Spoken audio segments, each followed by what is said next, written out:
Scott just made the point. You'll seems to be a lot more secure, not just. Well, in this era of Russian adventurism, the rapidly spreading ISIS violence throughout the Middle East, saber-rattling on the part of China and all the rest, we discover from both the U.S. State Department and the Department of Defense that America must now be prepared to fight the greatest adversary of them all. In fact, the greatest adversary of all time. If you thought the next big war would be World War III, well, think again. It's going to be World War I, the war against the world. The U.S. military and State Department are preparing for the war on climate change. So let's bring in Steve Green and Scott Ott to discuss some final thoughts as these last few hours of peace tick mournfully away. Gentlemen, in Peru recently, Defense Secretary Hagel addressed the Conference of Defense Ministers.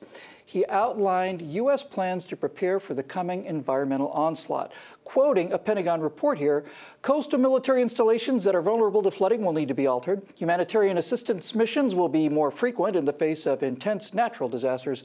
Weapons and other critical military equipment will need to work under more severe weather conditions. The American civilian population can apparently just dig their own climate shelters in their backyard and wait for Gaia to push the button. Now, Scott, as a newly transplanted Texan, are you and your fellow Lone Star citizens ammoed up for this planetary-wide assault? And do you feel abandoned by the U.S. military, who's going to be fighting climate in places like Peru instead of right here at the American border? Well, first of all, here in Texas, we don't need a reason to ammo up. You know, there's just nothing that should inspire us to have to do that. Why, why wait? As you were describing this, it occurred to me, when's the last time I heard our Secretary of Defense speaking with foreign secretaries of defense on any topic? And I can't think of a recent time. This is what brings him out of the Pentagon to make a speech. Important stuff. When essentially... And all of it is, when you think about it, it's perfect for the Obama Pentagon because all of it is retreat-oriented. It is about our armed forces as a Peace Corps that is pulling back. You know, that's our whole purpose. We've got to get away from the coastline. We've got to get people moved into refugee camps. We've got, everything is about withdrawal. There's no forward posture to U.S. military power in the world anymore. I am hoping, against hope, that all of this was just a PC speech on the part of the Pentagon chief, to basically mollify our, the people around the world for what they want to hear, and that the stuff we're really planning has a little bit more teeth in it than this. You poor deluded man. Of course it's not. Of course they're serious. Steve, however, as this looming crisis with the Gaia giant approaches the final moments, as it turns out, 11th hour diplomacy may, at the last instant, be able to prevent this horrible conflict. So let's listen to Secretary of State Neville Carey on the efforts to avert this upcoming catastrophe. If we're wrong about this future, what's the worst that could happen to us for making these choices? The worst that could happen to us is we create a whole lot of new jobs, we kick our economies into gear, we have healthier people, healthier children because we have cleaner air. We live up to our environmental responsibility. We become truly energy independent, and our security is stronger and greater and sustainable as a result. That's the worst that happens to us. What happens if they're wrong? If they're wrong, catastrophe. Life as you know it on Earth ends. I wasn't quite sure who he was talking about being right or wrong. I think he was saying it does not mean if they're right, then catastrophe. Anyway, look, what is it we're really trying to say here?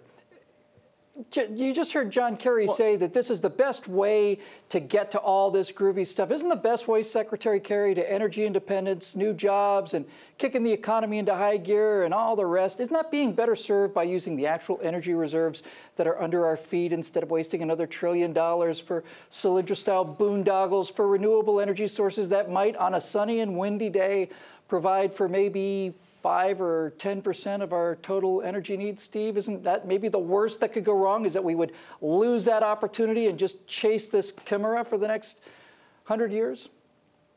Look, when John Kerry says that life as we know it is at risk, I assume he means Rhode Island might close down that yacht tax loophole.